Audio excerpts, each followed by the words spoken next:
중국이 충격에 빠졌습니다. 왜냐하면 최근 공개된 국제보고서에서 한국에서 새로운 히토류 기술이 발견됐다는 문장이 확인됐기 때문입니다. 그 한 줄 때문에 일본 정부는 긴급 대책회의를 열었고 중국 상무부는 밤새 회의실 불을 끄지 못했습니다.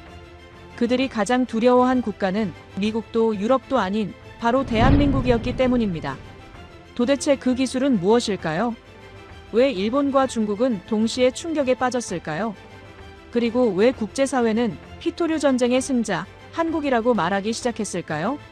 지금부터 중국을 긴장시키고 일본을 침묵시킨 한국 히토류 기술의 정체를 공개합니다. 이야기를 제대로 하려면 히토류가 뭔지부터 설명을 드려야 할 것 같습니다. 히토류라는 건 말 그대로 희귀한 흙이라는 뜻이에요. 땅속에 묻혀있는 17가지 원소들을 통틀어서 부르는 말인데요. 이게 왜 중요하냐면 현대산업의 거의 모든 첨단 기술에 이 히토류가 들어가기 때문입니다. 우리가 당연하게 쓰고 있는 모든 전자기기, 모든 첨단 무기, 모든 친환경 기술의 뒤에는 히토류가 있습니다. 여러분이 지금 들고 계신 스마트폰 있잖아요. 그 화면이 저렇게 선명하고 생생한 색을 내는 것도 히토류 덕분이에요. 유로듐이라는 히토류가 빨간색을 만들어내고 터뷴이라는 히토류가 녹색을 만들어내고 이 원소들이 조합되어서 우리가 보는 화려한 화면이 완성되는 겁니다. 스마트폰 진동 모터에도 히토류가 들어가고 스피커에도 들어가요. 히토류 없이는 스마트폰이라는 물건 자체가 존재할 수 없습니다. 전기차가 조용하고 부드럽게 움직이는 것도 히토류로 만든 자석 때문이고요. 네오디뮴이라는 히토류로 만든 연구자석이 모터를 돌리는 겁니다. 이 네오디뮴 자석이 없으면 전기차 모터의 효율이 절반 이하로 떨어져요. 테슬라도 현대차도 폭스바겐도 전부 이 자석에 의존하고 있습니다.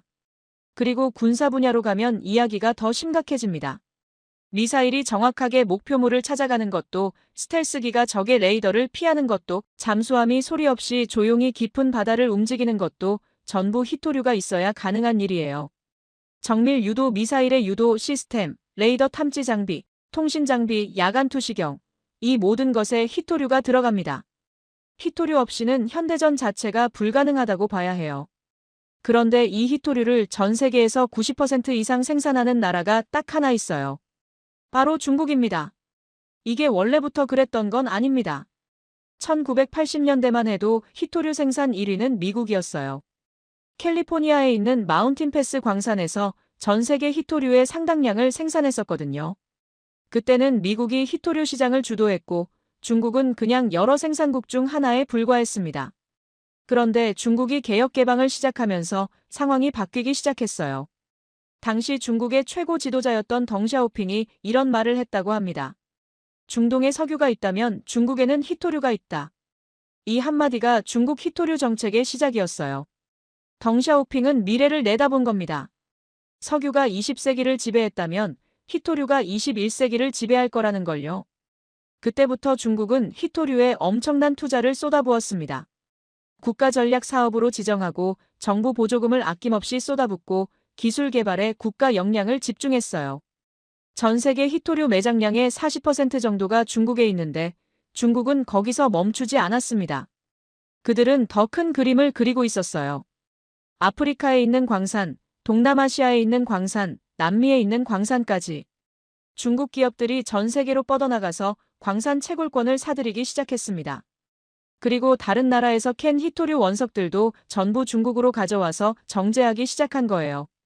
원석은 어디서 나든 정제는 중국에서 한다. 이게 중국의 전략이었습니다. 왜 다른 나라들은 그걸 그냥 두고 봤냐고요? 왜 미국은 히토류 시장을 중국한테 넘겨줬냐고요?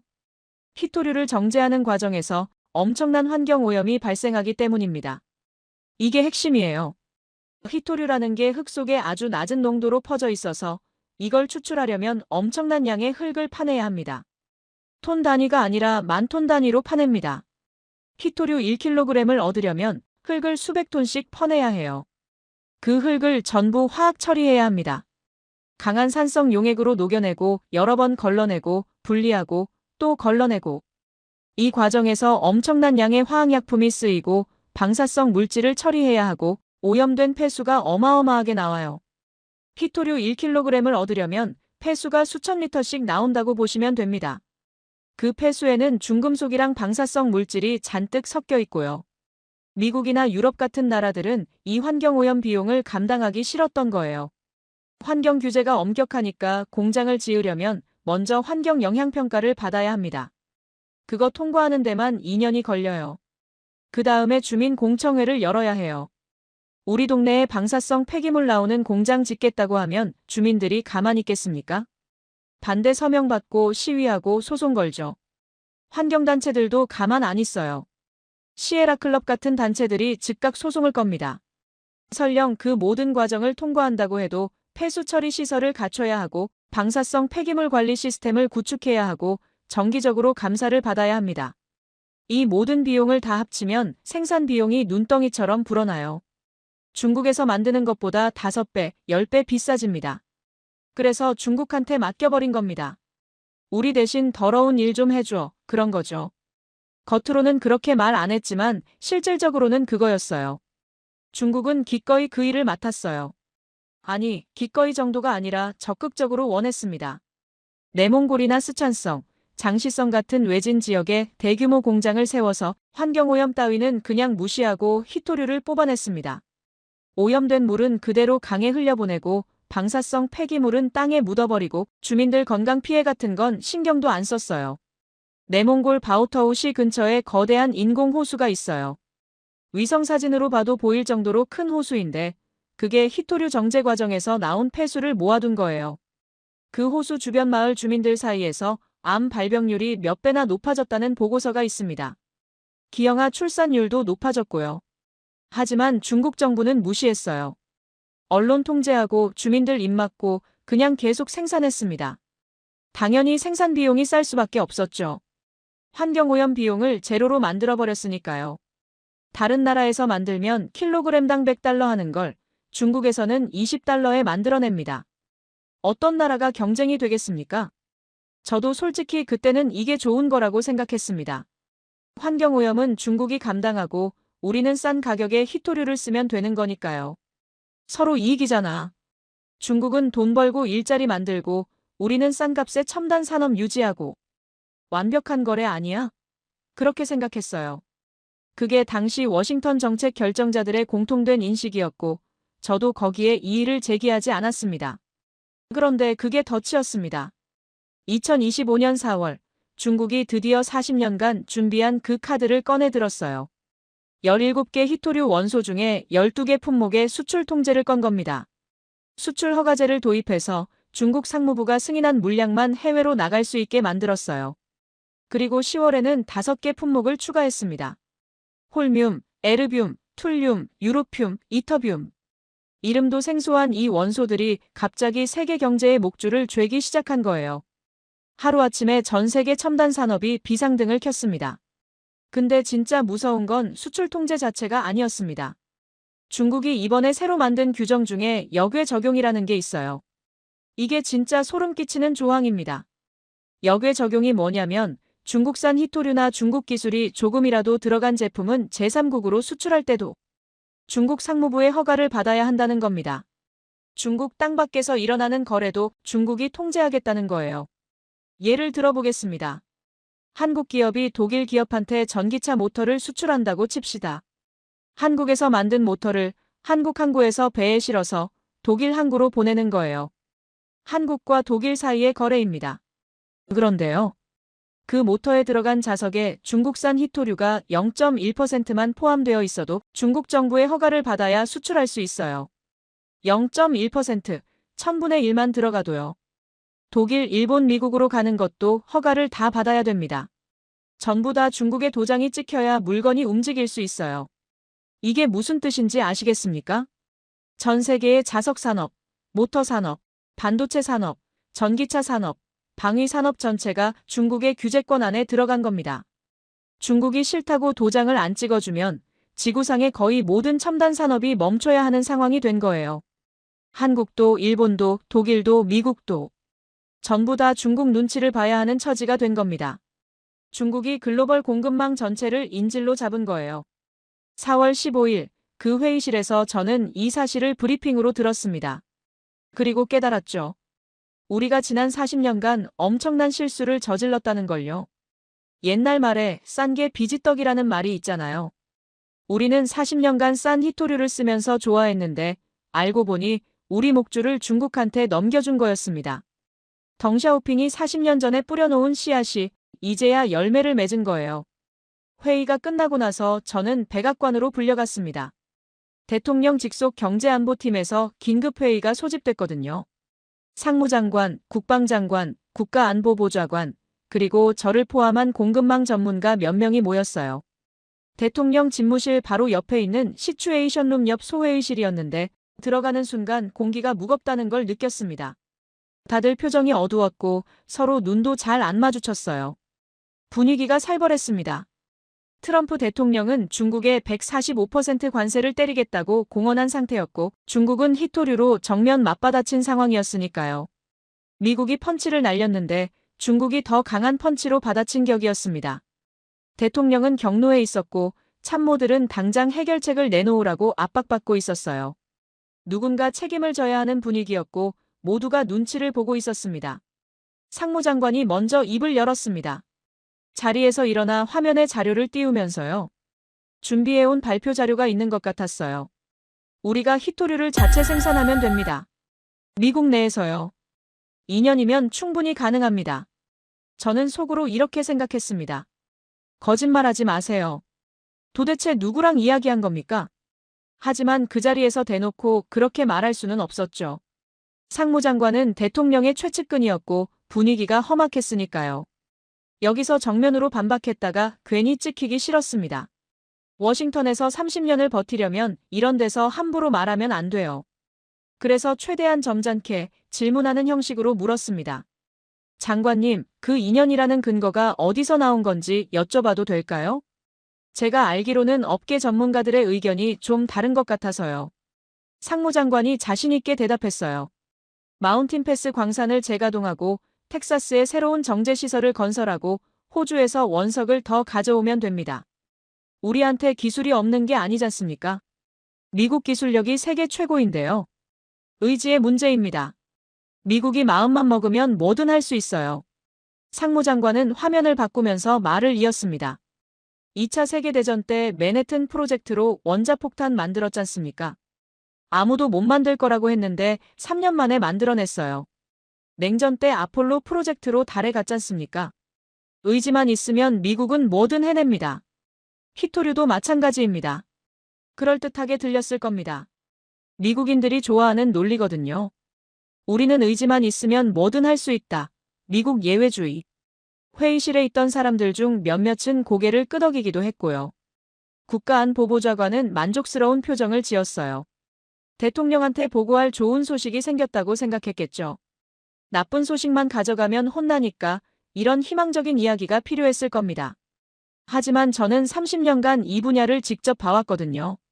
실제로 공장 짓는 현장에도 가봤고 환경소송에 휘말린 프로젝트도 봤고 예산 초과로 중단된 사업도 봤습니다. 현실이 어떤지 너무나 잘 알고 있었어요. 맨해튼 프로젝트랑 히토류 생산은 완전히 다른 문제입니다. 원자폭탄은 비밀리에 사막 한가운데서 만들면 됐어요. 주민동해 같은 거 필요 없었습니다. 하지만 히토류 공장은 그렇게 할 수가 없어요. 제가 조심스럽게 말을 꺼냈습니다. 최대한 공손하게요. 장관님, 기술이 있다고 해서 바로 생산할 수 있는 게 아닙니다. 제가 현장에서 들은 이야기는 좀 다릅니다. 저는 잠깐 숨을 고르고 계속했습니다. 히토류 정제시설을 새로 짓는 데만 최소 3년이 걸립니다. 그것도 모든 게 순조롭게 진행됐을 때 얘기고요. 현실적으로는 환경영향평가 통과하는데 1년에서 2년, 주민공청회 거치는데 최소 6개월에서 1년.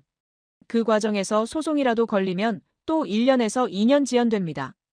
실제 건설하는데 2년에서 3년, 장비 설치하고 시운전하는데 6개월, 인력 훈련하는데 또 1년. 저는 손가락을 꼽으면서 말했어요. 다 합치면 6년은 잡아야 합니다. 그것도 낙관적으로 봤을 때요. 제가 아는 현장 전문가들한테 물어보시면 10년까지도 각오해야 한다고 할 겁니다. 중간에 뭐 하나 꼬이면 15년도 걸릴 수 있어요. 상무장관 표정이 굳어졌습니다. 자기 말에 토를 달았다고 불쾌해하는 게 느껴졌어요. 그건 너무 비관적인 전망 아닌가요? 우리가 전시체제로 돌입하면 더 빨리 할 수 있습니다. 규제도 풀고 예산도 대폭 늘리고 대통령 행정명령으로 밀어붙이면 되잖습니까? 국가 비상사태 선포하면 환경 규제도 우회할 수 있고요. 저는 고개를 저었어요. 더 이상 참을 수가 없었습니다. 비관적인 게 아니라 현실적인 겁니다. 장관님, 우리가 왜 지난 40년간 중국한테 히토류 생산을 맡겼는지 한번 생각해 보세요. 기술이 없어서가 아닙니다. 미국은 1980년대에 이미 히토류 정제 기술을 다 가지고 있었어요. 그런데 왜 중국한테 넘겨줬겠습니까? 환경오염 비용을 감당하기 싫었기 때문이에요. 제가 말을 이었습니다. 회의실이 조용해졌어요. 히토류를 정제하려면 엄청난 양의 폐수가 나옵니다. 톤 단위가 아니에요. 하루에 수만 톤씩 나옵니다. 거기에 방사성 물질도 섞여 있어요. 토륨이라는 방사성 원소가 히토류 광석에 같이 들어있거든요. 중국은 그런 거 신경 안 씁니다. 오염된 물을 그냥 강에다 버려요. 방사성 폐기물은 땅에 묻어버리고요.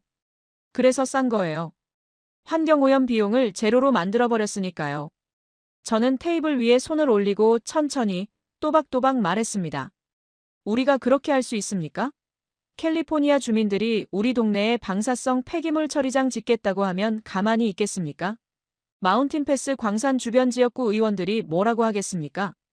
텍사스 농장주들이 자기 땅 옆에 화학폐수 처리 시설 들어선다고 하면 순순히 동의하겠습니까? 시에라클럽이 소송 안 걸겠습니까? 언론에서 매일같이 환경오염 기사 안 쓰겠습니까? 회의실이 무거운 침묵에 빠졌습니다. 아무도 반박하지 못했어요. 다들 알고 있었거든요. 제가 하는 말이 맞다는 걸요. 국방장관이 답답하다는 듯이 끼어들었어요. 테이블을 손바닥으로 한번 치면서요. 그럼 방법이 없다는 겁니까? 우리가 손 놓고 있어야 한다는 말입니까? 세계 최강대국 미국이 중국한테 백기 들어야 한다는 겁니까? 저는 잠시 생각했습니다. 어떻게 말해야 할지. 그리고 솔직하게 말하기로 했어요. 어차피 거짓말해봤자 나중에 더 큰 문제가 될 테니까요. 지금 당장은 뾰족한 방법이 없습니다. 제가 또박또박 말했습니다. 1년 유예 기간이 끝나면 우리는 중국한테 협상 테이블에서 굉장히 불리한 위치에 설 수밖에 없어요.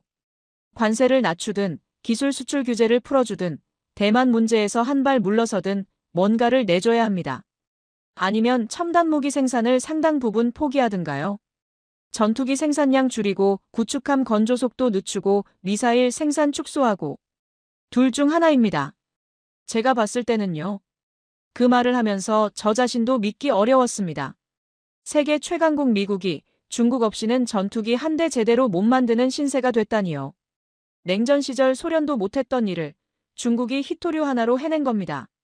한 발의 미사일도 쏘지 않고 폭격기 한 대 띄우지 않고 전쟁 한 번 하지 않고 미국의 군사력을 무력화시킬 수 있는 카드를 쥔 거예요.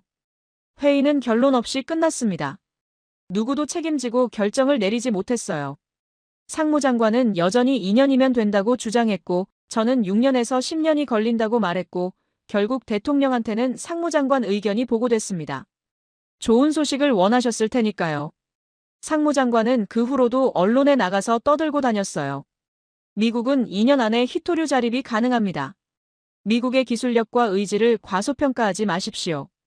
대통령도 그 말을 받아서 연설했고요. 정치적으로 그렇게 말할 수밖에 없었겠죠. 국민들한테 솔직히 말하면 어떻게 됩니까? 우리는 방법이 없어요. 중국한테 질 것 같아요. 히토류 때문에 미국이 무릎 꿇을 수도 있습니다. 이렇게 말할 수는 없으니까요. 대통령 지지율 폭락하고 주가 폭락하고 패닉이 일어날 테니까요. 하지만 저를 포함한 실무자들은 알고 있었어요. 그건 국민들을 안심시키기 위한 거짓말이라는 걸요. 진짜 전문가들 사이에서는 이런 말이 돌았습니다. 2년은 꿈이고 6년은 희망이고 10년이 현실이다. 그런데 문제가 있었습니다. 중국이 준 유예 기간은 고작 1년이었거든요. 1년 후면 어떻게 되는 거지? 우리는 정말 무릎을 꿇어야 하나? 트럼프 대통령이 시진핑 앞에서 항복 선언을 해야 하나? 미국이 중국한테 굴복하는 모습을 전 세계가 지켜봐야 하나? 그때까지만 해도 저는 정말 방법이 없다고 생각했습니다. 6년이든 10년이든 시간을 벌어야 하는데 중국이 그 시간을 줄 리가 없었으니까요. 그들은 이 기회를 절대 놓치지 않을 겁니다. 그런데 5월 어느 날 제 사무실로 한 통의 전화가 걸려왔어요. 국방부 동아시아 담당 부서에서 온 전화였는데 전화를 받자마자 담당자가 다급한 목소리로 이렇게 말했습니다. 한국에서 뭔가 나온 것 같습니다. 서울에서 급한 보고가 올라왔는데 한번 확인해 보셔야 할 것 같아요. 저는 처음에 대수롭지 않게 생각했어요. 한국이 히토류랑 무슨 상관이지? 한국도 중국한테 히토류 80% 넘게 의존하는 나라잖아. 우리보다 더 심각한 상황인데. 우리랑 같은 처지, 아니 우리보다 더 힘든 처지인데 뭘 어쩌겠어. 그래서 별 기대 없이 물었습니다. 뭔데요? 무슨 보고요? 담당자가 대답했어요. 한국 정부 연구소에서 히토류 없이도 연구자석을 만드는 기술을 개발했다고 합니다. 세부 내용은 아직 확인 중인데 진짜라면 상황이 완전히 달라질 수도 있어요. 저는 전화기를 든 채로 멈췄습니다. 뭐라고? 히토류 없이 연구자석을? 그런데 그 전화가 모든 것을 바꿔놓았습니다. 한국 이야기를 하기 전에 먼저 일본 이야기를 해야 할 것 같습니다. 왜냐하면 일본이 먼저 당했거든요. 우리보다 15년 먼저.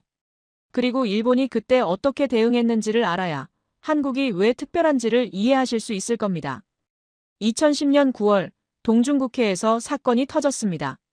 센카쿠 열도라고 들어보셨을 거예요. 일본은 센카쿠라고 부르고 중국은 다오위다오라고 부르는 작은 섬들이 있습니다. 둘 다 자기 땅이라고 주장하는 곳이에요. 그 근처 해역에서 중국 어선이 일본 해상보안청 순시선과 충돌하는 사건이 벌어졌습니다.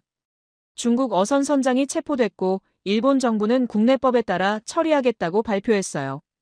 중국이 경로했습니다.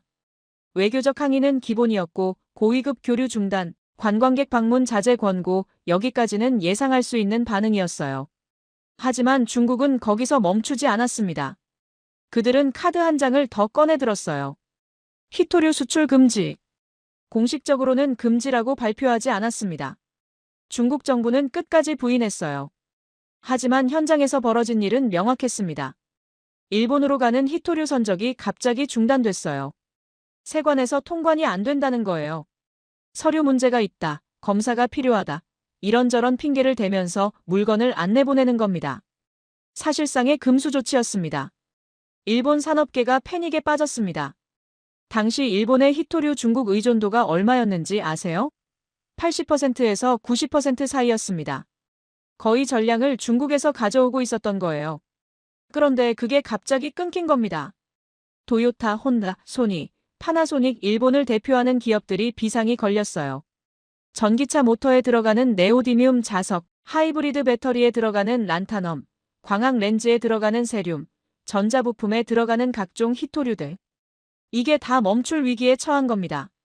도요타 공장에서는 프리우스 생산 라인을 멈춰야 하나 긴급회의가 열렸고 소니에서는 카메라 렌즈 생산 차질을 우려하는 보고서가 올라왔어요. 일본 정부도 당황했습니다. 이런 일이 일어날 줄은 몰랐거든요. 무역으로 서로 이익을 보는 관계에서 한쪽이 갑자기 물건을 안 판다? 자본주의 논리로는 이해가 안 되는 행동이잖아요. 중국도 히토류 팔아서 돈 버는 건데 왜 스스로 돈줄을 끊어? 그런데 중국은 그랬습니다. 경제적 이익보다 정치적 목적이 더 중요하다고 판단한 거예요. 히토류를 무기로 쓸 수 있다는 걸 전 세계에 보여준 겁니다. 결국 일본은 굴복했습니다. 중국 어선 선장을 석방했어요. 처음에는 국내법에 따라 처리하겠다고 큰소리쳤는데 2주 만에 풀어준 겁니다. 일본 내에서는 굴욕이라는 비판이 쏟아졌어요. 정부가 중국 압력에 무릎 꿇었다고요. 하지만 어쩔 수 없었습니다. 히토류가 없으면 일본 제조업 전체가 멈추는데 국가적 자존심을 지키겠다고 산업을 날릴 수는 없었으니까요. 저는 그때 워싱턴에서 이 상황을 지켜보고 있었습니다. 솔직히 말씀드리면요. 남의 일이라고 생각했죠. 일본이 당했구나. 중국이 저런 카드를 쓰는구나. 우리도 조심해야겠네. 정도였습니다. 미국은 일본보다 상황이 낫다고 생각했거든요. 우리는 마운틴 패스 광산도 있고 호주랑 관계도 좋고 최악의 경우 자체 생산도 할 수 있으니까. 그때는 그렇게 안일하게 생각했습니다. 하지만 일본은 거기서 교훈을 얻었어요. 다시는 당하지 않겠다.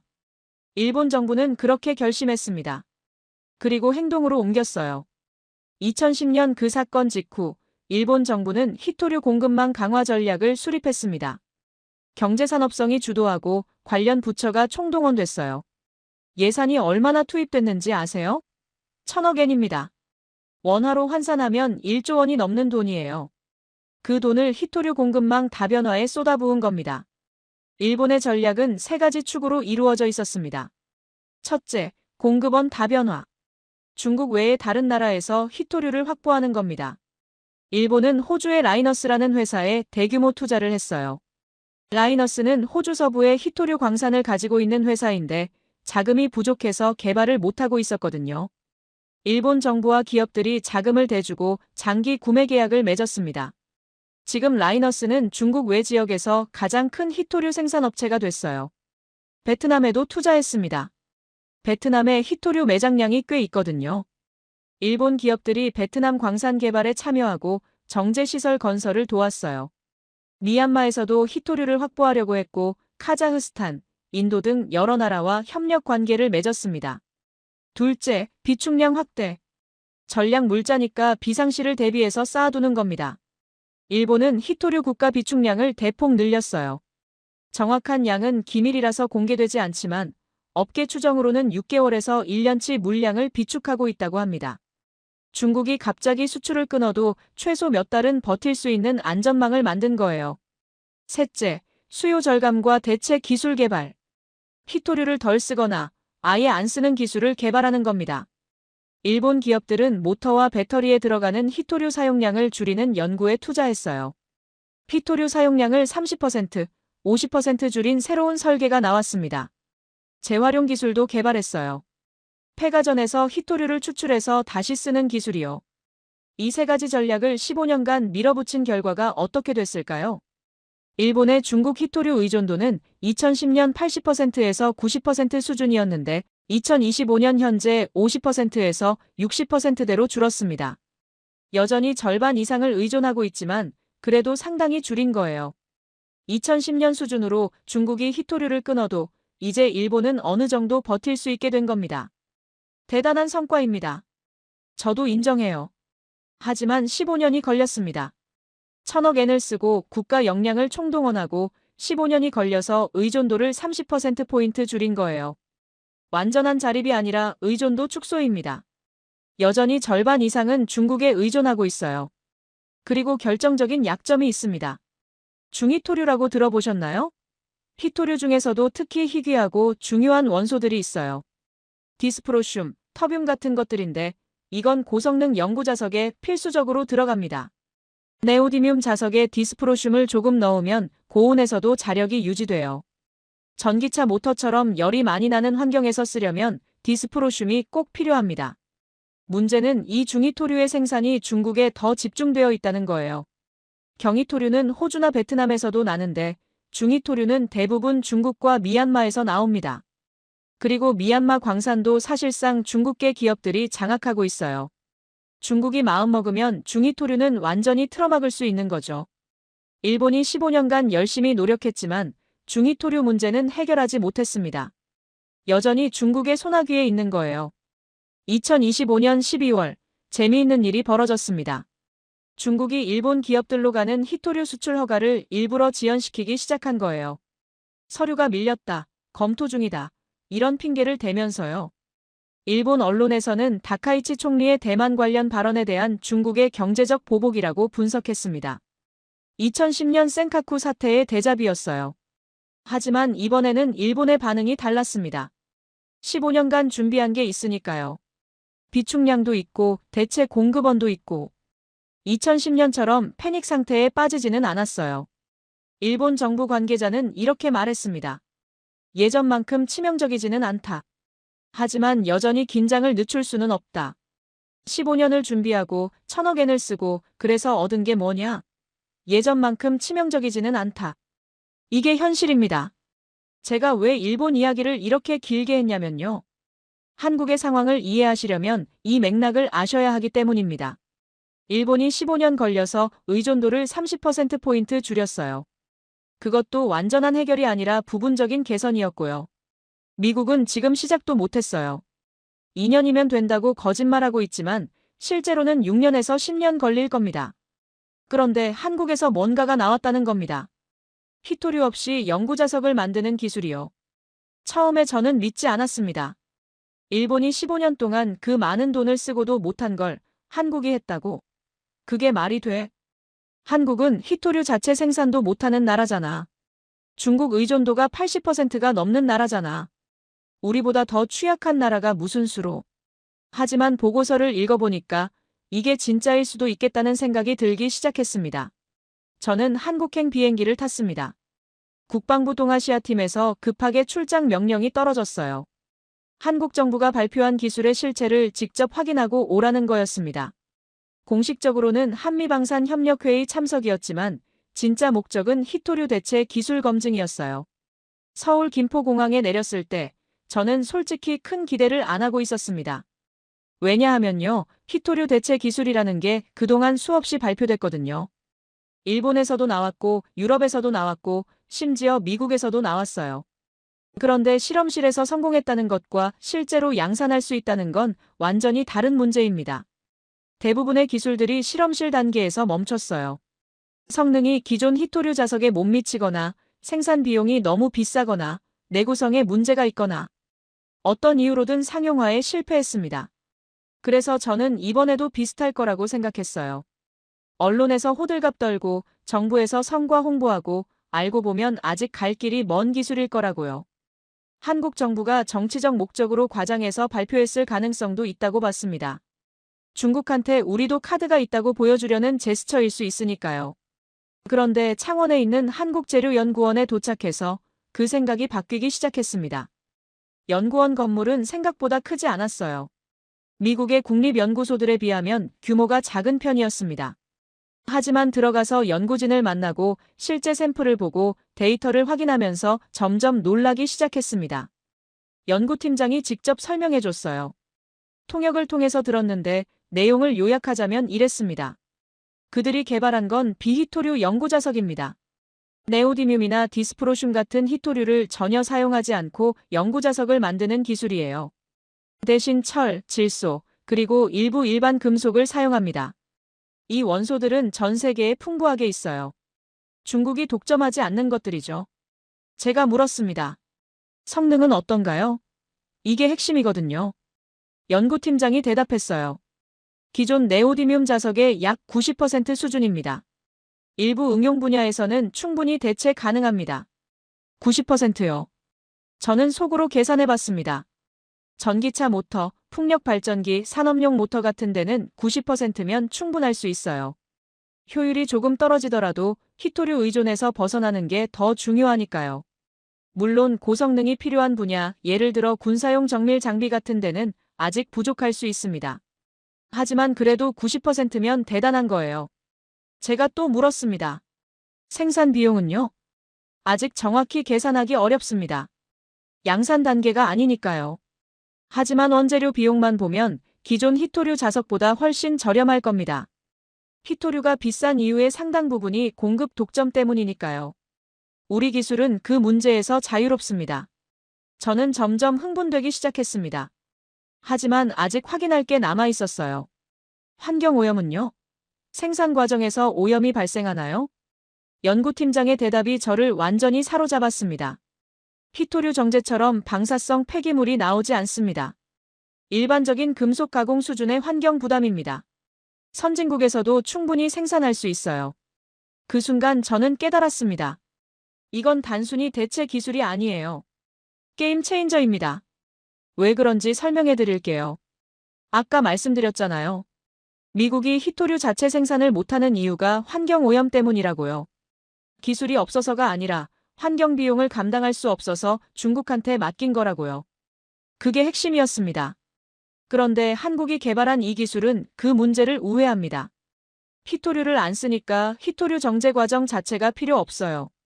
방사성 폐기물도 안 나오고 엄청난 화학 폐수도 안 나옵니다. 일반적인 제조업 수준의 환경 부담만 있으면 돼요. 그러면 뭐가 가능해지냐? 미국에서도 생산할 수 있습니다. 유럽에서도 생산할 수 있어요. 환경 규제가 엄격한 나라들에서도 공장을 지을 수 있다는 거예요. 캘리포니아 주민들이 반대할 이유가 없어집니다. 환경단체가 소송 걸 근거가 없어져요. 2년은 아니더라도 6년이나 10년씩 안 걸릴 수 있다는 겁니다. 저는 연구원을 나와서 바로 워싱턴에 보고했습니다. 이건 진짜입니다. 확인했습니다. 아직 양산 단계는 아니지만 기술 자체는 실제로 존재합니다. 그리고 이게 상용화되면 상황이 완전히 달라질 수 있습니다. 전화기 너머에서 침묵이 흘렀어요. 그리고 국방부 담당자가 물었습니다. 그럼 한국이 이걸 우리랑 공유할 용의가 있을까요? 좋은 질문이었습니다. 기술이 있다는 것과 그걸 나눠줄 의향이 있다는 건 별개의 문제니까요. 저는 대답했어요. 아직 모르겠습니다. 하지만 한국도 혼자서는 힘들 겁니다. 양산 시설을 짓는데 자금이 필요하고 글로벌 공급망에 편입되려면 파트너가 필요해요. 그리고 중국의 견제도 있을 거고요. 우리가 잘하면 협력을 끌어낼 수 있습니다. 저는 창원을 떠나면서 묘한 감정을 느꼈습니다. 30년간 미국 방산 공급망을 담당하면서 이런 경험은 처음이었어요. 보통은 미국이 기술을 가지고 있고 다른 나라들이 우리한테 배우러 오거든요. 그런데 이번에는 반대였습니다. 우리가 한국한테 배울 게 있는 상황이 된 거예요. 불편했냐고요? 솔직히 말하면 네, 조금 불편했습니다. 하지만 그보다 더 큰 감정은 안도였어요. 드디어 빠져나갈 구멍이 보인다는 안도감. 중국한테 무릎 꿇지 않아도 될 수 있다는 희망. 1년 후에 뭔가 답이 있을 수도 있다는 가능성. 서울 호텔에 돌아와서 저는 창밖을 바라보며 생각했습니다. 한국이라는 나라가 참 대단하구나. 이 나라는 희토류가 안 나와요. 자원이 없는 나라입니다. 그런데 자원이 없으니까 기술로 돌파하려고 한 거예요. 일본은 15년간 공급원 다변화에 집중했어요. 중국 대신 호주에서 베트남에서 사오자. 그것도 중요한 전략입니다. 하지만 한국은 다른 접근을 한 거예요. 희토류 자체를 안 쓰면 되잖아. 원천적으로 문제를 해결해버리자. 물론 아직 갈 길이 멀었습니다. 연구실 성과와 양산은 다른 문제예요. 90% 성능을 95%로 올려야 하고 생산 비용을 더 낮춰야 하고 내구성을 검증해야 하고 양산 설비를 구축해야 합니다. 최소 2년에서 3년은 더 필요할 거예요. 하지만 방향은 맞습니다. 가능성은 있습니다. 그리고 중국은 이걸 알고 있을 거예요. 한국에서 뭔가 나왔다는 걸. 자기들의 독점이 영원하지 않을 수 있다는 걸. 한국 전문가가 이런 말을 했다고 들었습니다. 희토류의 독점도 중국에서만 나고 중국이 기술을 가져서만 사라지는 건 아닐 겁니다. 중국의 희토류 독점도 이렇게 천천히 사라질 수 있다는 걸 보여주는 상징적 사건이 될 겁니다. 맞는 말입니다. 중국의 독점은 영원하지 않아요. 그리고 그 끝에 시작점에 한국이 있을 수 있습니다. 서울에서 돌아온 저는 보고서를 제출하고 기다렸습니다. 솔직히 말하면 큰 기대는 안 했어요. 워싱턴이라는 곳이 어떤 곳인지 아시잖아요. 관료주의의 끝판왕입니다. 아무리 중요한 정보가 올라가도 검토하고 회의하고 또 검토하고 또 회의하고 그러다가 몇 달이 지나가는 게 일상이에요. 긴급하다고 해도 최소 2주는 걸립니다. 그게 미국 정부의 속도예요. 그런데 한국에서 일어난 일을 보고 저는 충격을 받았습니다. 한국 정부는 이미 움직이고 있었습니다. 아니, 움직이고 있었다는 표현도 부족해요. 전속력으로 질주하고 있었습니다. 나중에 한국 쪽 소식통을 통해 들은 이야기인데요. 한국재료연구원의 연구 성과가 처음 보고된 건 4월 말이었다고 합니다. 연구팀에서 실험 결과를 정리해서 상부에 보고했어요. 비희토류 연구자석 개발에 성공했다. 성능은 기존 대비 90% 수준이다. 양산 가능성이 있다. 이 보고서가 과학기술정보통신부를 거쳐서 대통령실까지 올라가는데 얼마나 걸렸을까요? 72시간이요. 3일 만에 대통령 책상 위에 올라갔습니다. 미국 같으면 3일은커녕 담당 부서에서 검토하는 데만 일주일이 걸려요. 그 다음에 차관급 회의에서 논의하고 장관급 회의에서 또 논의하고 백악관에 보고할지 말지 결정하고 보고한다고 해도 대통령 일정 잡는데 또 며칠이 걸리고 한 달은 우습게 지나갑니다. 한국은 72시간이었어요. 그리고 대통령실의 반응도 놀라웠습니다. 보고를 받자마자 바로 지시가 떨어졌다고 합니다. 관련 부처 장관 긴급회의 소집하라. 오늘 저녁 안에. 그날 밤 대통령실에서 비상점검회의가 열렸습니다. 산업통상자원부 장관, 과학기술정보통신부 장관, 외교부 장관, 국방부 장관, 기획재정부 장관까지 핵심 부처 수장들이 다 모였어요. 한국 시간으로 밤 10시예요. 회의에서 결정된 내용들이 다음 날 아침부터 바로 실행에 들어갔습니다. 첫째, 히토류 공급망 대응 태스크포스를 구성한다. 대통령실 직속으로요. 실무 책임자급이 아니라 장관급이 직접 참여하는 컨트롤 타워를 만든 겁니다. 매주 점검 회의를 열고 문제가 생기면 즉시 보고하고 결정한다. 관료주의적 절차를 최대한 줄이고 속도를 높이겠다는 거였어요. 둘째, 범정부 히토류 공급망 전략을 연말까지 수립한다. 단순히 위기 대응이 아니라 중장기 전략을 만들겠다는 겁니다. 해외 광산 투자, 재활용 기술 개발, 대체 소재 연구 확대, 공적 비축 확대, 동맹국과의 공급망 협력. 이 5가지 축으로 전략을 짜겠다는 거예요. 셋째, 한국재료연구원의 비히토류 자석 기술을 국가 핵심 기술로 지정하고 집중 지원한다. 연구 예산을 대폭 확대하고 양산 기술 개발을 위한 후속 연구를 즉시 착수한다. 민간 기업과의 협력도 추진한다.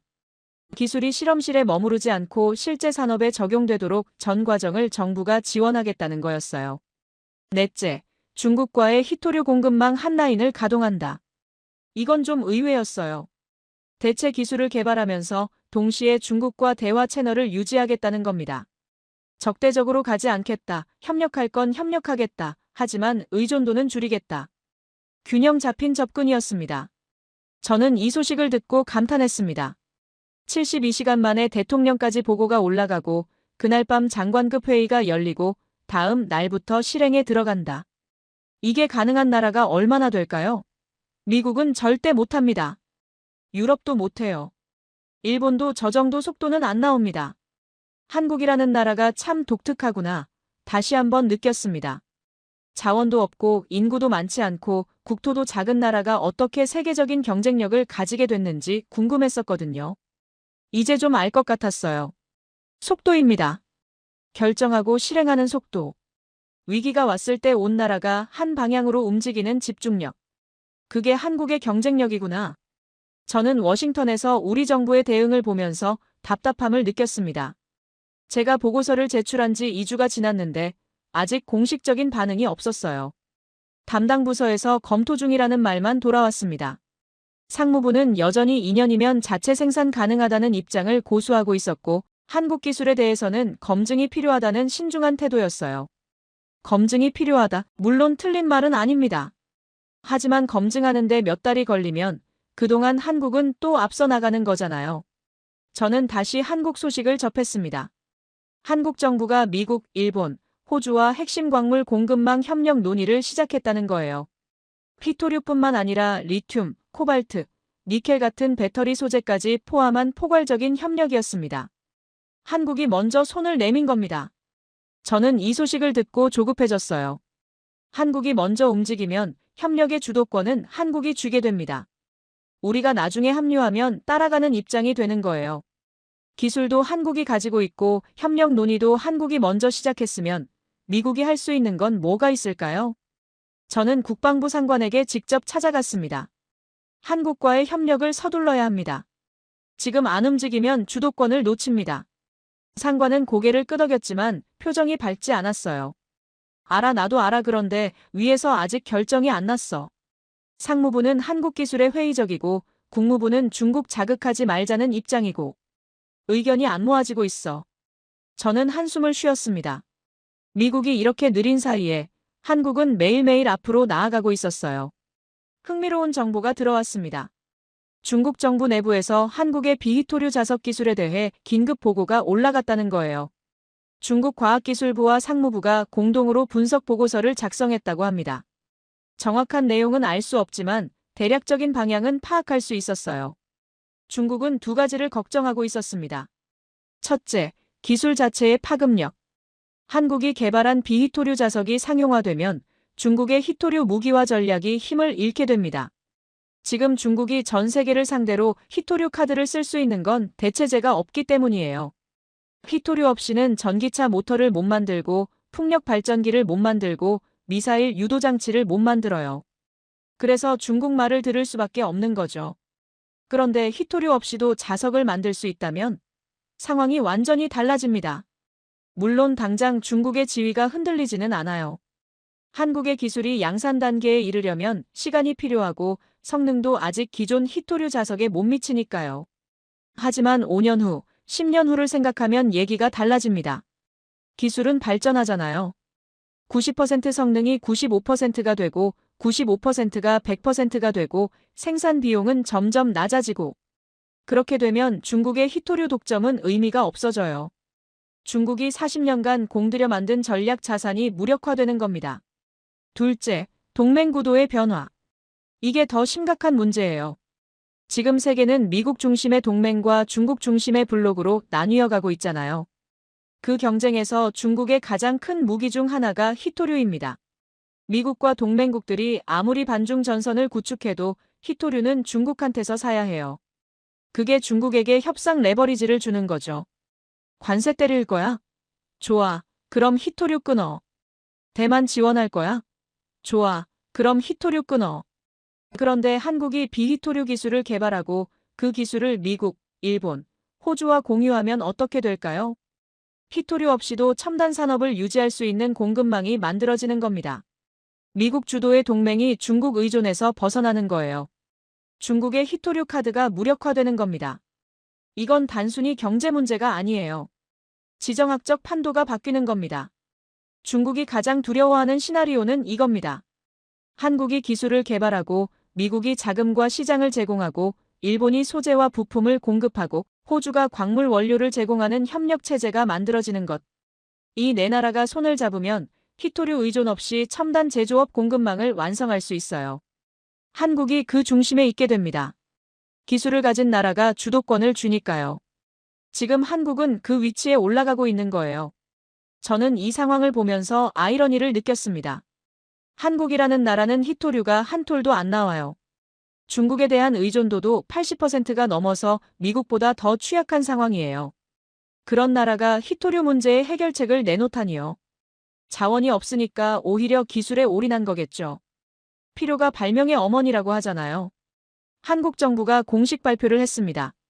대한민국은 히토류 공급망 다변화와 대체 기술 개발을 국가 핵심 과제로 추진합니다. 이를 위해 동맹국 및 우방국과의 협력을 강화할 것입니다. 외교적으로 세련된 표현이었어요. 중국을 직접 자극하지 않으면서 우리는 대안을 준비하고 있다는 메시지를 전달한 겁니다. 중국한테는 경고였고 미국과 일본한테는 손짓이었어요.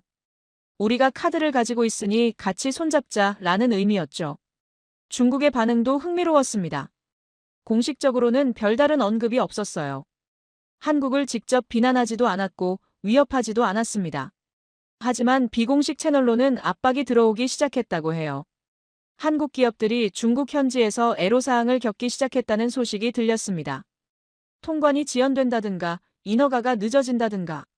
직접적인 보복이라고 말하기는 어렵지만 신호를 보내는 거죠. 너무 멀리 가지 마라. 그리고 한화오션이라는 회사가 있어요. 한국의 대형 조선사인데 미국에 법인을 두고 있거든요. 그 미국 법인이 중국의 제재 리스트에 올랐습니다. 표면적인 이유는 다른 거였지만 업계에서는 히토류 문제와 연관이 있다고 봤어요. 미군 함정 건조에 한국 기업이 참여하는 게 마음에 안 든다는 신호였습니다. 중국은 이렇게 말하고 있는 거예요. 한국, 너 지금 뭐 하는 건지 알지? 미국 편 들면 가만 안 둬. 하지만 한국 정부는 물러서지 않았습니다. 오히려 더 속도를 냈어요. 7월에는 호주와 핵심 광물 협력 양해각서를 체결했고 8월에는 미국 에너지부와 히토류 대체 기술 공동 연구 논의를 시작했습니다. 일본과도 물밑 접촉이 이어졌어요. 저는 이 과정을 지켜보면서 한국의 전략이 명확하다는 걸 느꼈습니다. 중국한테 완전히 등을 돌리지는 않는다. 히토류 공급망 한 라인도 유지하고 무역관계도 유지한다. 하지만 동시에 대안을 만든다. 의존도를 줄인다. 혼자 하지 않고 동맹과 함께한다. 위험을 분산시키는 거예요. 중국이 압박해도 버틸 수 있는 구조를 만드는 거죠. 그리고 그 중심에 기술이 있습니다. 한국이 가진 비히토류 자석 기술. 이게 한국을 협상 테이블에서 강하게 만들어주는 카드예요. 저는 한국재료연구원을 다시 떠올렸습니다. 그 작은 연구소에서 묵묵히 연구하던 사람들. 이름도 잘 알려지지 않은 연구원들. 화려한 스포트라이트도 없이 몇 년간 실험실에서 실패하고 또 실패하면서 결국 해낸 사람들. 그들이 만들어낸 기술이 지금 한 나라의 운명을 바꾸려 하고 있어요. 아니, 한 나라만이 아닐 수도 있습니다. 이 기술이 확산되면 세계 질서 자체가 바뀔 수 있어요. 중국의 히토류 독점이 끝나고 새로운 공급망 질서가 만들어지는 거죠. 그리고 그 변화의 시작점에 한국이 있는 겁니다. 조이준이라는 전문가가 했던 말이 다시 떠올랐습니다. 중국의 히토류 독점도 이렇게 천천히 사라질 수 있다는 걸 보여주는 상징적 사건이 될 겁니다. 한국의 비히토류 자석 기술은 단순한 기술 개발이 아닙니다. 이건 선언이에요. 중국의 독점은 영원하지 않다는 선언. 자원이 없어도 기술로 이길 수 있다는 선언. 작은 나라도 게임을 바꿀 수 있다는 선언. 저는 30년간 미국 방산 공급망을 담당하면서 수많은 기술 개발을 봐왔습니다. 대부분은 실패했어요. 성공한 것들도 시간이 오래 걸렸고 비용이 많이 들었습니다. 그런데 한국은 다르더군요. 자원도 없고 인구도 많지 않고 국토도 작은 나라가 어떻게 이런 일을 해내는 걸까요? 저는 여전히 완전히 이해하지는 못합니다. 하지만 한 가지는 확실해요. 한국이라는 나라를 과소평가하면 안 된다는 것. 7월 초 드디어 워싱턴에서도 움직임이 있었습니다. 국방부 장관이 직접 저를 불렀어요. 한국과의 히토류 기술 협력 방안을 구체적으로 검토하라는 지시였습니다. 상무부의 반대를 누르고 국방부가 주도권을 잡은 거예요. 안보 문제니까 국방부가 나서야 한다는 논리였습니다. 저는 속으로 쾌재를 불렀습니다. 드디어 움직이는구나. 하지만 동시에 씁쓸하기도 했어요. 한국이 4월부터 움직이기 시작해서 7월에 이미 동맹국들과 협력 논의를 마무리하고 있는데 미국은 이제 겨우 검토를 시작한다니. 3개월이나 늦은 거죠. 그래도 늦었다고 생각할 때가 가장 빠른 때라고 하잖아요. 지금이라도 시작해야 했습니다. 저는 다시 한국행 비행기 티켓을 예약했습니다.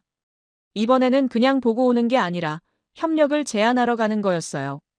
미국 국방부를 대표해서 한국에 손을 내밀러 가는 겁니다. 비행기 안에서 저는 창밖을 바라보며 생각했습니다. 참 아이러니하다. 30년간 미국이 세계 최강이라고 생각하며 살아왔는데 이제는 한국한테 기술을 배우러 가는 입장이 됐다니. 자존심이 상하냐고요? 조금은요. 하지만 그보다 더 큰 감정은 존경이었습니다. 이 작은 나라가 해낸 일에 대한 존경. 그리고 기대도 있었어요. 한국과 손을 잡으면 정말로 뭔가 달라질 수 있을 거라는 기대. 중국의 히토류 독점이 끝나는 날이 올 수도 있겠다는 희망. 그 희망을 안고 저는 태평양을 건넜습니다. 7월 셋째 주, 저는 다시 서울에 있었습니다. 이번에는 혼자가 아니었어요. 국방부 차관 보급 인사 2명, 에너지부 담당관 1명, 그리고 국무부 동아시아 담당 과장까지 미국 정부의 핵심 부처에서 실무 책임자급 인사들이 함께 왔습니다. 공식 명칭은 한미 핵심 광물 공급망 협의였지만 진짜 목적은 모두가 알고 있었어요. 한국의 비히토류 기술에 대해 구체적인 협력 방안을 논의하러 온 겁니다. 서울 용산 대통령실 인근의 한 정부 청사에서 회의가 열렸습니다. 한국 측에서는 산업통상자원부 차관, 과학기술정보통신부 실장, 외교부 북미국장, 그리고 한국재료연구원장까지 참석했어요. 양측 모두 무게감 있는 인사들이 나온 겁니다. 이 회의가 얼마나 중요한지 양쪽 다 인식하고 있다는 뜻이었죠. 회의 시작 전에 한국 측 인사들과 악수를 나눴는데 흥미로운 점을 발견했습니다. 그들의 태도가 달라져 있었어요. 제가 5월에 처음 왔을 때는 한국 측이 약간 조심스러운 느낌이었거든요. 우리 기술이 정말 대단한 건 맞는데 아직 양산 단계가 아니라서요. 기대를 너무 높이시면 안 되고요. 이런 식의 겸손한 태도였어요. 자신들이 가진 게 얼마나 가치 있는지 아직 완전히 확신하지 못하는 것 같았습니다. 그런데 2달 만에 분위기가 달라졌어요. 여전히 겸손하고 예의 바른 태도였지만 그 안에 자신감이 느껴졌습니다. 우리가 가진 게 뭔지 이제 안다. 그리고 그 가치를 인정받을 준비가 됐다. 그런 느낌이었어요. 당연한 거겠죠. 2달 동안 호주, 일본, 유럽에서 연락이 왔을 테니까요. 미국만 관심 있는 게 아니라는 걸 그들도 알게 된 거예요. 협상에서 자신들의 위치가 어디인지 깨달은 거죠. 회의가 시작되고 미국 측 수석 대표인 국방부 차관보가 먼저 말문을 열었습니다. 먼저 한국의 비히토류 자석 기술 개발에 축하를 드립니다. 미국 정부는 이 기술의 전략적 중요성을 높이 평가하고 있습니다. 오늘 우리는 구체적인 협력 방안을 논의하기 위해 왔습니다. 외교적인 인사말이었지만 핵심은 분명했어요. 우리는 당신들 기술이 필요하다. 그러니 협력하자. 한국 측 수석 대표인 산업부 차관이 대답했습니다. 감사합니다. 한국 정부도 미국과의 협력을 중시하고 있습니다. 다만 협력의 구체적인 형태에 대해서는 충분한 논의가 필요하다고 생각합니다. 역시 외교적인 표현이었지만 뜻은 명확했어요. 그냥 기술 달라고 하면 안 된다. 우리도 받을 게 있어야 한다. 협상이 시작된 겁니다. 솔직히 말씀드리면 협상은 쉽지 않았습니다. 미국 측의 입장은 이랬어요. 한국의 기술을 미국에서 양산할 수 있게 해달라. 기술 이전이나 공동 생산 형태로 미국 기업들이 참여할 수 있는 구조를 만들어달라. 그 대가로 미국은 연구개발 자금을 지원하고 미국 시장 접근을 보장하고 방산 협력을 확대하겠다. 한국 측의 입장은 이랬어요. 기술 이전은 신중하게 검토해야 한다.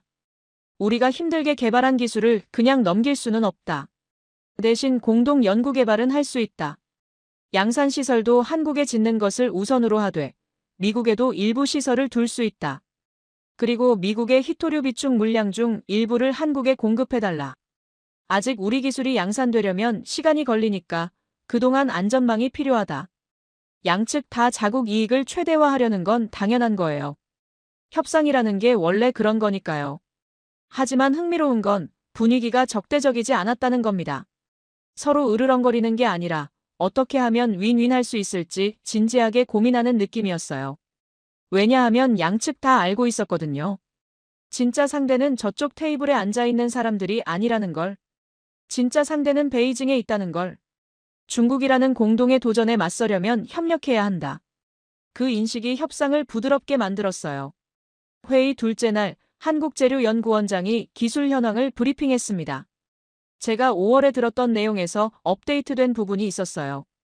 2달 동안 연구가 더 진행된 거죠. 성능이 개선됐다고 했습니다. 5월에는 기존 네오디뮴 자석 대비 90% 수준이라고 했는데 이제 92%까지 올라왔대요. 고작 2%라고 생각하실 수도 있는데 이 분야에서 2%는 큰 차이입니다. 연구가 계속되면 95%, 나아가 100%도 가능하다는 전망이었어요. 생산 비용에 대한 분석도 나왔습니다. 현재 실험실 수준에서는 기존 히토류 자석보다 비싸지만 양산 시설을 갖추면 비용이 급격히 떨어질 거라는 예측이었어요. 히토류 가격이 중국의 통제 때문에 높게 유지되고 있거든요. 비히토류 자석은 원재료가 철이랑 질소니까 양산만 되면 가격 경쟁력이 충분히 있다는 거죠. 미국 측 기술 담당자들이 날카로운 질문들을 던졌습니다. 내구성은 어떤가요? 고온에서도 성능이 유지되나요? 대량 생산 시 품질 일관성은? 특허 상황은 어떻습니까? 한국 측이 하나하나 대답했어요. 일부는 아직 검증 중이라고 솔직하게 인정했고 일부는 자신있게 데이터를 제시했습니다. 숨기거나 과장하지 않는 태도가 오히려 신뢰를 줬어요. 브리핑이 끝나고 미국 측 기술 담당자가 저한테 작은 목소리로 말했습니다. 이거 진짜네요. 생각보다 훨씬 앞서 있어요. 저도 같은 생각이었습니다. 셋째 날 합의문 초안을 작성하기 시작했습니다. 완전한 합의는 아니었어요. 이렇게 중요한 사안을 사흘 만에 결정할 수는 없으니까요. 하지만 협력의 큰 틀에는 합의가 이루어졌습니다. 첫째, 한미 비히토류 자석 공동 연구개발 프로그램을 출범한다.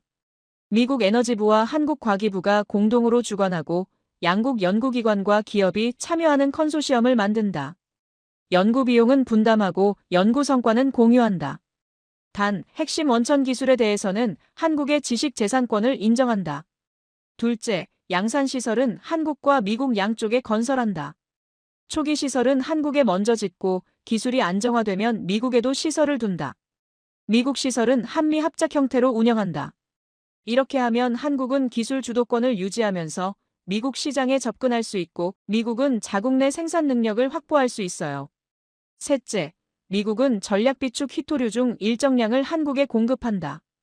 한국의 비히토류 기술이 양산될 때까지 한국이 중국 보복에 취약하지 않도록 안전망을 제공하는 거예요.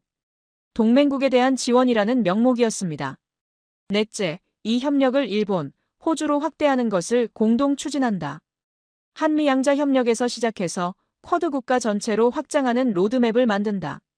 중국 의존 없는 핵심 광물 공급망을 함께 구축한다. 합의문 초안에 서명하면서 저는 묘한 감정을 느꼈습니다. 이게 역사적인 순간이 될 수도 있겠구나. 물론 아직 갈 길이 멀어요. 초안일 뿐이고 본국에 돌아가서 정식 승인을 받아야 하고 의회 동의도 필요하고 실무 협상도 더 해야 합니다. 쉽지 않은 과정이 남아있죠.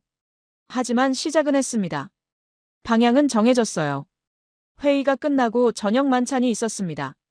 서울 시내의 한 한식당에서 열렸는데 격식 있으면서도 따뜻한 분위기였어요. 한국 전통 음식들이 나왔는데 미국에서 먹어본 한식과는 차원이 다르더군요. 양측 인사들이 술잔을 기울이면서 협상 테이블에서는 못했던 솔직한 이야기들을 나눴습니다. 한국 측 차관이 저한테 소주를 따라주면서 말했어요. 솔직히 말씀드릴게요. 처음에는 미국이 기술만 빼가려는 거 아닌가 걱정했습니다. 저도 솔직하게 대답했습니다. 솔직히 말씀드릴게요. 처음에는 한국 기술이 과장된 거 아닌가 의심했습니다. 둘 다 웃었어요. 차관이 말을 이었습니다. 그런데 이번에 얘기해보니까 진짜로 같이 가려는 거구나 싶더라고요. 혼자 하면 다 가질 수 있지만 오래 걸리고 같이 하면 나눠야 하지만 빨리 갈 수 있잖아요. 지금은 빨리 가는 게 더 중요한 시점이니까요. 맞는 말이었습니다. 중국이 압박을 강화하고 있는 상황에서 혼자 천천히 가다가는 다 끝장날 수 있어요. 같이 빨리 가야 합니다. 제가 말했습니다. 한국이 대단한 게요. 자원이 없으니까 기술로 승부하잖아요. 우리 미국은 자원이 있다 보니까 오히려 기술 개발에 게을렀던 것 같습니다. 돈 주면 중국에서 사면 되니까 굳이 힘들게 기술 개발할 필요가 있나 이렇게 생각했던 거죠. 차관이 고개를 끄덕였어요. 필요가 발명의 어머니라고 하잖아요. 우리는 진짜 필요했으니까요. 희토류가 없으면 반도체 산업도 위험하고 자동차 산업도 위험하고 방위 산업도 위험해요. 목숨이 걸린 문제니까 필사적으로 연구했던 겁니다. 저는 술잔을 들어 건배를 제안했습니다. 한국과 미국의 협력을 위해, 그리고 중국 독점의 종말을 위해. 다들 잔을 부딪혔어요. 그 순간 저는 진심으로 희망을 느꼈습니다. 우리가 정말로 해낼 수 있겠구나. 중국의 희토류 무기에 맞서서 새로운 질서를 만들어낼 수 있겠구나. 그리고 그 중심에 한국이 있다. 자원도 없고 인구도 적은 작은 나라가 세계 질서를 바꾸는 기술을 개발했다. 그것도 가장 절실한 순간에. 마치 영화 같은 이야기지만 현실입니다. 만찬이 끝나고 호텔로 돌아오는 길에 저는 서울의 야경을 바라봤습니다. 화려한 불빛들이 반짝이고 있었어요. 한강 위로 다리들이 빛나고 고층 빌딩들이 하늘을 찌르고 있었습니다. 70년 전만 해도 폐허였던 도시가 이제는 세계 10위권 경제대국의 수도가 됐어요. 이 나라는 어떻게 이렇게 된 걸까요? 저는 아직 완전히 이해하지 못합니다. 하지만 한 가지는 알겠어요. 한국 사람들은 절대 포기하지 않는구나. 어떤 상황에서도 방법을 찾아내는구나. 그리고 그 힘이 지금 세계를 바꾸려 하고 있습니다. 2025년 12월, 저는 워싱턴 집무실에서 한 해를 정리하고 있었습니다. 격동의 한 해였어요. 4월에 중국이 희토류 카드를 꺼내 들었을 때만 해도 저는 암담했습니다. 방법이 없다. 우리는 중국한테 질 수밖에 없다. 그렇게 생각했어요. 그런데 8개월이 지난 지금 상황은 완전히 달라졌습니다. 한미 비희토류 자석 공동 연구개발 프로그램이 정식으로 출범했습니다. 양국 정부가 초기 3년간 총 5억 달러를 투자하기로 했어요. 미국 2억 5천만 달러, 한국 2억 5천만 달러. 동등한 파트너십입니다. 일본도 참여 의사를 밝혔습니다. 일본 경제산업성에서 참관단이 왔다 갔고 내년 초에 한미일 3자 협력 프레임워크를 논의하기로 했어요. 일본이 15년간 쌓아온 희토류 다변화 노하우와 한국의 대체 기술이 만나면 시너지가 엄청날 겁니다. 호주도 적극적입니다. 호주는 희토류 원석이 풍부하거든요. 중국 다음으로 매장량이 많아요. 문제는 정제 기술이 없어서 원석 그대로 중국에 팔았던 건데 한국의 비희토류 기술이 상용화되면 상황이 달라집니다. 호주에서 나는 다른 광물들로 자석을 만들 수 있게 되니까요. 호주 정부가 적극적으로 참여하겠다고 나선 이유입니다. 12월 15일, 도쿄에서 한일 경제단체 회의가 열렸습니다. 양국 경제계 수장들이 모인 자리에서 핵심 광물 공급망 협력이 주요 의제로 다뤄졌어요.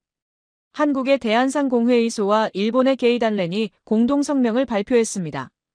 양국은 고령화, 산업 경쟁력, 핵심 광물 안보를 공동 과제로 인식하고 히토류와 배터리 소재 분야에서 협력을 확대한다.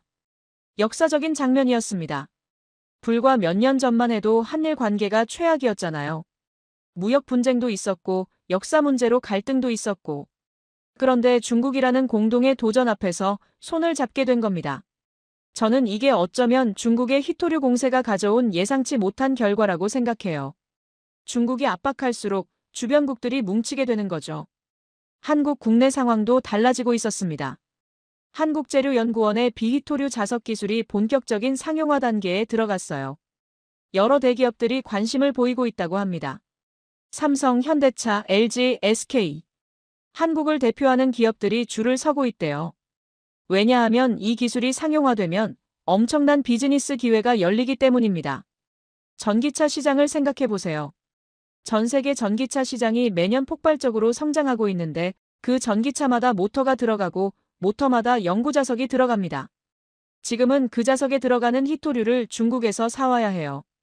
중국이 가격을 올리면 원가가 올라가고 공급을 줄이면 생산이 멈춰요. 그런데 히토류 없이 자석을 만들 수 있다면 중국 눈치 안 보고 마음껏 전기차를 만들 수 있어요. 원가도 안정되고 공급 리스크도 사라집니다. 전기차 회사들 입장에서는 꿈 같은 얘기죠. 풍력 발전도 마찬가지입니다. 풍력 발전기 한 대에 연구 자석이 수백 킬로그램씩 들어가요. 탄소 중립 시대에 풍력 발전 수요가 급증하고 있는데 히토류 공급이 불안정하면 성장에 한계가 있어요. 비히토류 자석이 해결책이 될 수 있습니다. 방위산업은 말할 것도 없고요. 제가 처음에 말씀드렸잖아요. 구축함 한 척에 히토류 4.5톤, 스텔스기 한 대에 920kg. 이게 다 중국산이었습니다.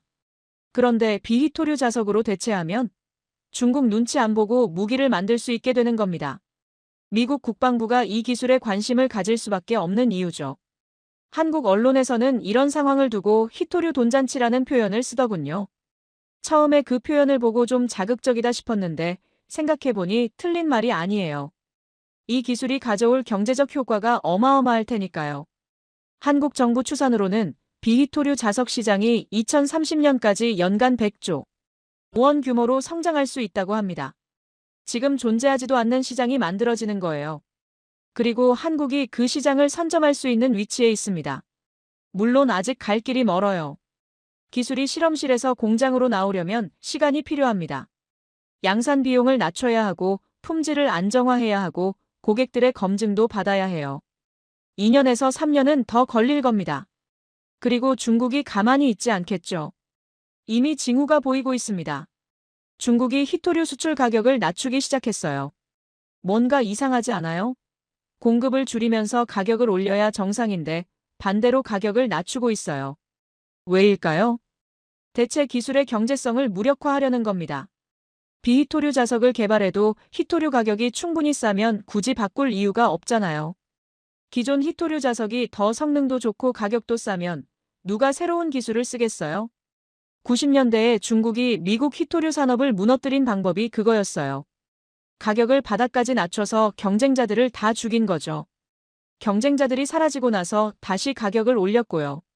같은 전략을 쓰려는 것 같습니다. 하지만 이번에는 상황이 달라요. 한미일 호주가 손을 잡았잖아요. 정부 차원에서 이 기술을 지원하기로 했습니다. 중국이 가격을 낮춰도 정부 보조금으로 버틸 수 있어요. 그리고 공급망 안보라는 명분이 있으니까 가격이 좀 비싸더라도 비히토류 자석을 쓰겠다는 고객들이 있을 겁니다. 무엇보다 한번 개발된 기술은 사라지지 않아요. 중국이 아무리 가격 전쟁을 해도 한국이 가진 기술은 사라지지 않습니다. 기다리면 돼요. 언젠가 중국이 다시 가격을 올릴 테고 그때 대체 기술이 힘을 발휘하게 되겠죠. 중국도 그걸 알 거예요. 그래서 초조해하는 겁니다. 저는 집무실 창문 밖을 바라보며 한 해를 돌아봤습니다. 연초에 중국이 히토류 카드를 꺼냈을 때 저는 절망했어요. 미국이 무릎을 꿇을 수도 있겠다고 생각했습니다. 그런데 지금 돌아보니 그 위기가 전화위복이 됐어요. 중국의 공격이 오히려 우리를 깨웠습니다. 40년간 안일하게 중국에 의존하던 버릇을 깨닫게 해줬어요. 그리고 한국이라는 예상치 못한 곳에서 해결책이 나왔습니다. 자원이 없는 나라, 희토류가 한 톨도 안 나는 나라, 중국 의존도가 80%가 넘는 취약한 나라. 그 나라에서 희토류 없이 자석을 만드는 기술이 나왔어요. 아이러니하죠? 하지만 어쩌면 당연한 걸지도 몰라요. 가장 절실한 자가 가장 창의적인 법이니까요. 필요가 발명의 어머니라고 했잖아요. 저는 30년간 미국 방산 공급망을 담당하면서 많은 것을 봤습니다. 기술의 흥망성쇠, 국가의 부침, 동맹의 형성과 해체. 그런데 이번 일은 특별했어요. 작은 나라가 큰 판을 뒤집는 걸 봤으니까요. 한국이 대단하다고 생각합니다. 진심으로요. 물론 앞으로도 도전은 많을 거예요. 기술을 양산하는 것도 쉽지 않고 중국의 방해도 있을 거고 국제 정치의 변화도 있겠죠. 한미 협력이 순탄하지만은 않을 수도 있어요. 하지만 방향은 정해졌습니다. 중국의 희토류 독점은 영원하지 않다. 대안이 있다. 그리고 그 대안의 중심에 한국이 있다. 한국 전문가가 했던 말이 맞았어요. 중국의 희토류 독점도 이렇게 천천히 사라질 수 있다는 걸 보여주는 상징적 사건이 될 겁니다. 희토류 전쟁의 분수령. 중국 독점의 종말이 시작된 해. 그리고 한국이 세계 무대의 중심에 선 해. 저는 창밖의 워싱턴 풍경을 바라보면서 생각했습니다. 내년에는 또 어떤 일이 벌어질까? 한국이 또 우리를 놀라게 하겠지. 그 작은 나라가 또 한 번 역사를 쓰겠지. 저는 그걸 기대하고 있습니다. 진심으로요. 여러분, 오늘 영상에서 보신 것처럼 세계가 두려워하는 기술을 만들어낸 나라는 결국 대한민국이었습니다. 중국도 일본도 막지 못한 그 기술, 우리는 스스로의 힘으로 여기까지 왔습니다. 이번 희토류 기술이 자랑스러우셨다면 한국 희토류 화이팅! 댓글 남겨주시면 정말 큰 도움이 됩니다. 감사합니다.